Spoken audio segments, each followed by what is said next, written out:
buri muntu wese ngo turi mu ntambara yo kwirwanaho ukiza ubugingo bwacu. Aravuga rero ni buri muntu wese yagwanye intambara yarashoboye. Jewe nagwanye intambara nari nshoboye, wewe wagwanye intambara arushoboye, utaragwanye rero turamugaye. Gusa ikibazo caje kuba kinini mu bwoko bwacu nuko nyine iyo ntambara imaze kuba abanyapolitike bayinjiyemo, abana bagenda batabaye ugasanga bagiye bafite ama ideologie politique atandukanye n'ibindi bintu.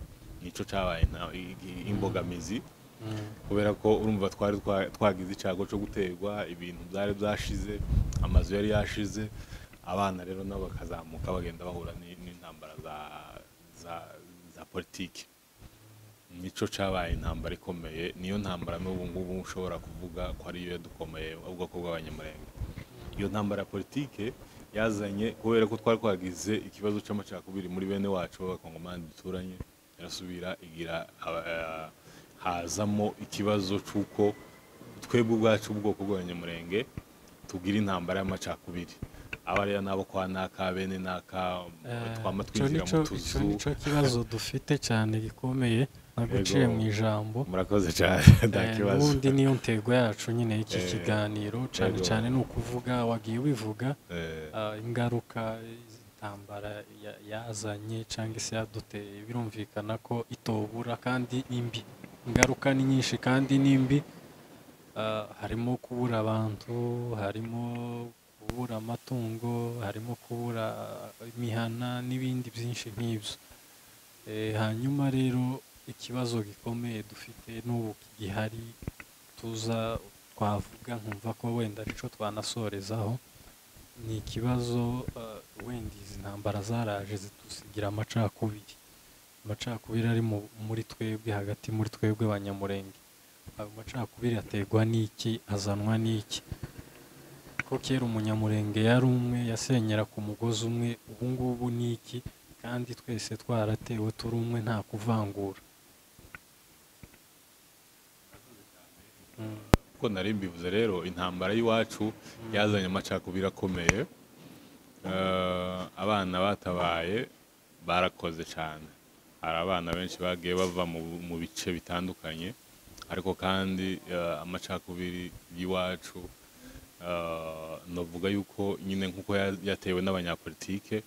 Urumva hari hariho manda igiye kurangira, abana abanyapolitike buri umwe wese yatangira kwikururiraho na politike y'abakongomani.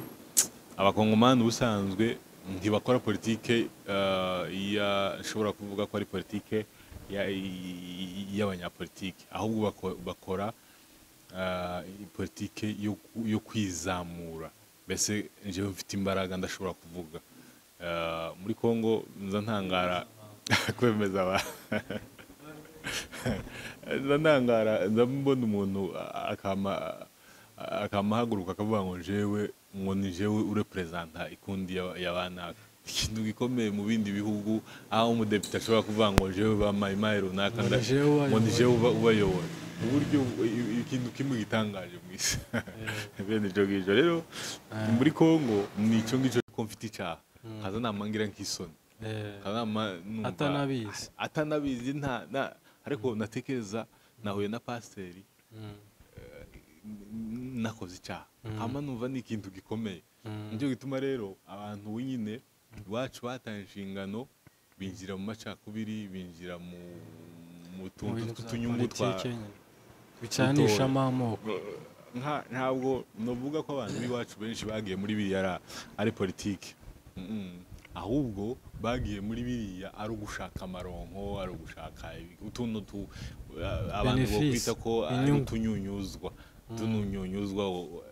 Utunyunyuzwa ngira abantu benshi baratuzi, twatunze twagaza tugira utuzi turyoshye tungana nk'uku dukeya cyane. Bamara kutunyunyuza ukumva ukagata ni isegonda, ukanyunyuza isegonda imwe. Tukiri bato twagaza tutugwanira, agakubitanira iwanyu mangu akaba yozimba. Ese nitwo twagira harya intege, wasanga munsi habamo intege mbari zijya abana bakaza bashiramo umugozi, bakazunguruza. rero abantu bagiye mu tunyunyuzwa bibagirwa imirimo yabo, abapasiteri bibagirwa ipasiteri, abashefu bibagirwa ishefu.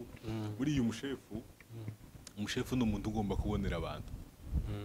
Hari umushefu ejo bundi bariko bambwira wo mu Mikenke, abashefu b'iwacu bari bagira ukuntu abenshi twagaza dukunda guheza bari abantu b'abapagani, two kwita nk'abapagani ariko batari abapagani. Umushefu wo mu Mikenke rero ejo bundi barambwira ngo yaragira ikintu yageze akora. Uwo mushefu ngo hariya mu Mikenke mu Babembe, ngo Babembe bageze basigira abantu imfunguzo z'ivyumba ngo naza kureba kamera ngo bamuheze. Uwo mushefu yaranshimishije cyane, naba mukunda ndamuzi kubera kuko aho iyo yari isura yo kwicisha bugufi. Ndibuka nk'iciga nigiye ahantu ngo ni ku Murambi mu Bapfurero, nagaza ndara ahantu ku mushefu w'umupfurero ngo ni winga ise uriya mupfurero bakunze kuvuga ngo ni Karuba. Mwakaruba nagaza ngera mwakaruba saa 8 z'ijoro, nakubita wiki abwira umugore w'agakingura, yaba Karuba hari yaba adahari. Karuba hari iwabo muri famiye yabo barabira banje bamwe mu Gipfurero bagaze bavuga ngo nabira bita ngo bavyuka ngo ejere.